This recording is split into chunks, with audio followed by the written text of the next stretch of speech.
So let's jump right into the kind of the first topic for this hour, and really it's understanding the fundamentals of what types of funding are out there, right? So the people that are listening in and have signed up are there service providers, there's communities, there's a lot of different audiences. But I'm looking at an article that was a couple weeks ago, and the title of it was "Rural Broadband Bills Aplenty. Here's a list," and it's it's quite long. And then I just saw there's an NTIA report that's 125 pages of different funding programs. So I'll ask the question, who has the money, and like who are the people, like how are they trying to get the funding to people, especially as Teresa, you mentioned, and even Glenn, during a pandemic? And again, I agree, silver lining, people maybe have gotten that giant sledgehammer on the head that, wow, maybe this is important now. Well, I'll jump in on that one because it's, it's occupying my days. So who has the money? My boss likes to say between local, state, and federal, only the federal government can print money. So you know who has the money. So you have the FCC. They have a number of programs right now specifically that hopefully Brian was looking at this one today.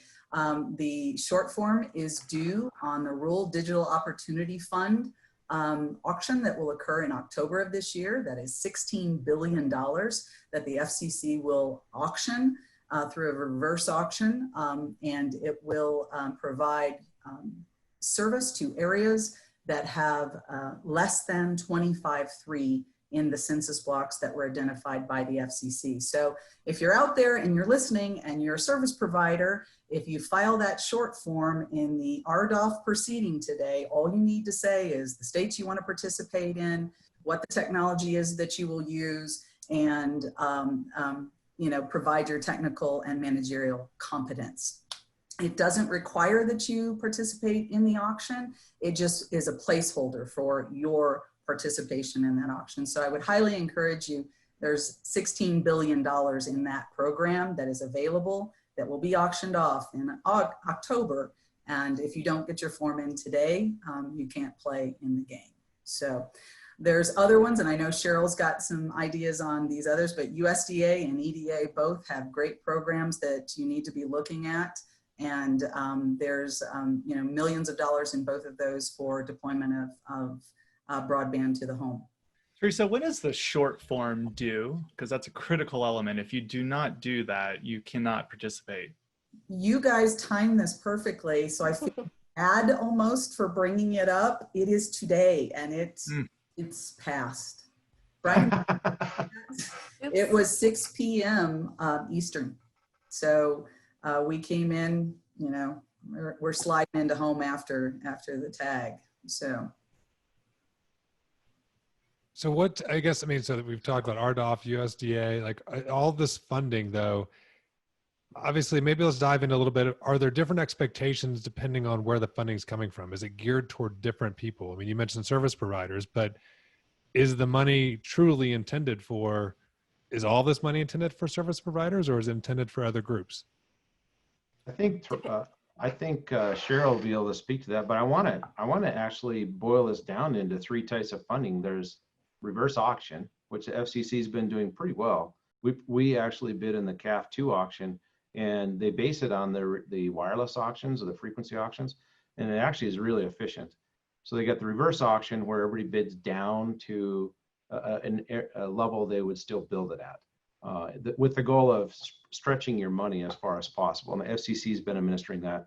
Then there's programs based on scoring, where like Reconnect, I think, is a points based or scoring based.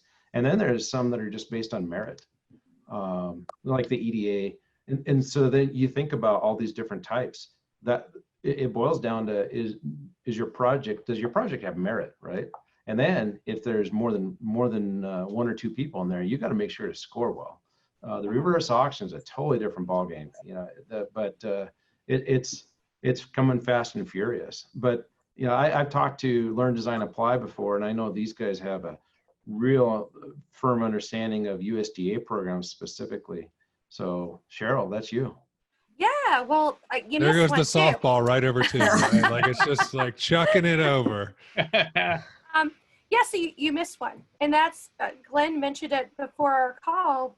The fact that there's all this CARES money flowing out, and those are just allocations. So states, organizations. I mean, there's every kind of variation of CARES funding you can think about.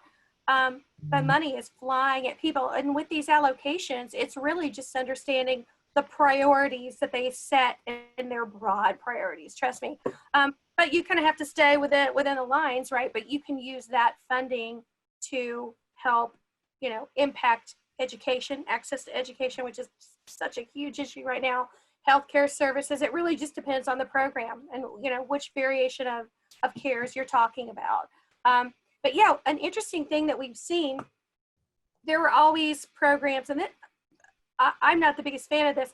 It seemed like they put broadband in some category. And so again, I think of broadband as like creating the highway. But if you ever go to any like Reconnect, like the webinars or the seminars that they host, they always have Karen from NTIA, who's a fabulous speaker. And she's always doing these breakout sessions, and it's about creating community partnerships and gathering your stakeholders and things that I am a big personal fan of. And then when you look at the Reconnect application, there's nothing to do with it, like not a single point, and it just annoys me. But anyway, what we're seeing now, instead of having the broadband programs be completely siloed, you're seeing elements of broadband within other programs. So a really good example is the USDA Rural Utility Services. They have one of my favorite grants, the Distance Learning and Telemedicine Grant. Obviously, you can't do distance learning or telemedicine without that broadband capability, right? So they've now said, well, hey, we'll allow you to spend up to 20% of the budget. Total maximum budget or maximum award, sorry, is $1 million. So that's pretty decent chunk of change for last mile type things, right? So, terminating fiber into a school building or, community center, health center, wherever. So you start to layer those things together, an element of like a HUD grant or an EDA grant or something, places where there are components for broadband.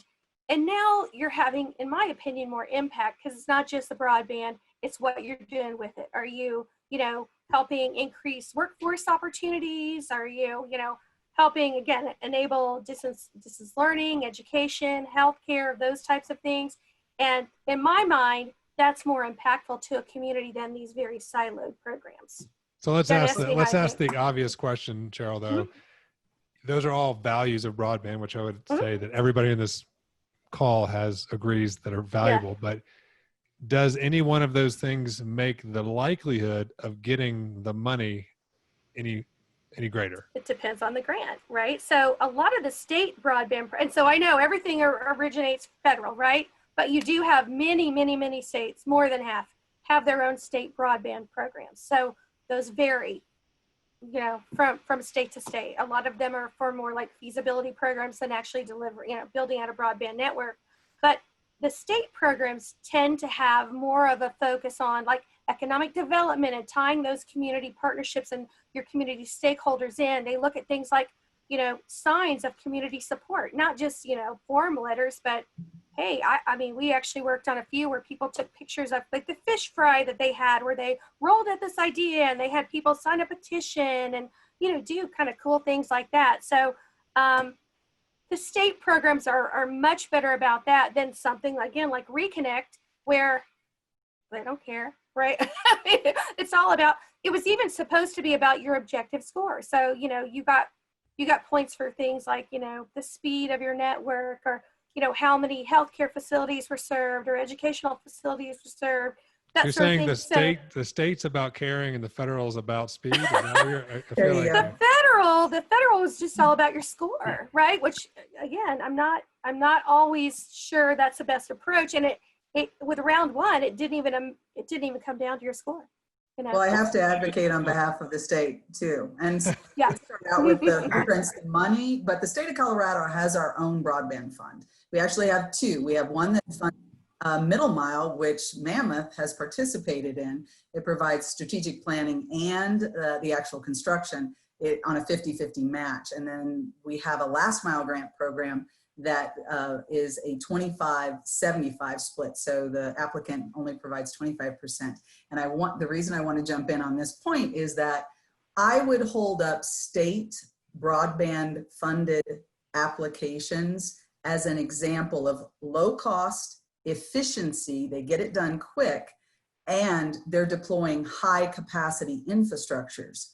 When I compare that to the Connect America Fund dollars that went out, when I go to the website, the federal website, and I look at the $249 million that came to the state of Colorado, just Colorado between 2016 and 2019 for the provision of 10-1 service, the state of Colorado's broadband fund had funded, in most cases, fiber to the prem for about $1,300 per pass.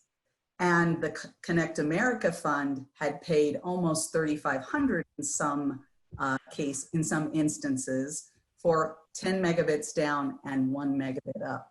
So those state programs, I would highly advocate that you take a look at your state broadband funds, talk to your state broadband offices, and get engaged in those programs because they're efficient, they're effective, and they direct the money exactly where you guys are looking to put broadband where it's most needed. So I think so. The slogan is states, they get it done. Is that what you're trying to say? States, we get it done. And they're helpful, right? I mean, that's what I found. Those state and not to just give you all the kudos, but those state broadband offices really, they want you to get funded. They want to help you through the process. I've seen them try to help people get their match money. I mean, they really do kind of go out of their way to try to help people get funded. One of the issues we've seen with the CARES money is that the interpretation of how the funds can be spent is not all that clear. We've got examples of, for example, Kansas thinks that they may have up to $500 million to apply to various broadband programs, whereas Minnesota thinks they might have maybe 16 million. And Minnesota is somewhat larger than Kansas. So a lot of this is going to require the state offices to get their legal teams together to tell them what they can and cannot do. We're not seeing a lot of consistency, and there's no guidance coming out of the legislation. For example, if we look at specific dollars allocated to broadband in the last CARES Act, it was $100 million to reconnect and $25 million to telemedicine. But there are discretionary funds in the billions of dollars that people are attempting to apply to broadband by calling it telemedicine, education, or whatever. And it is, unfortunately, it's not uniform by state. So that's something you have to look at clearly on a state-by-state basis to know if you can play.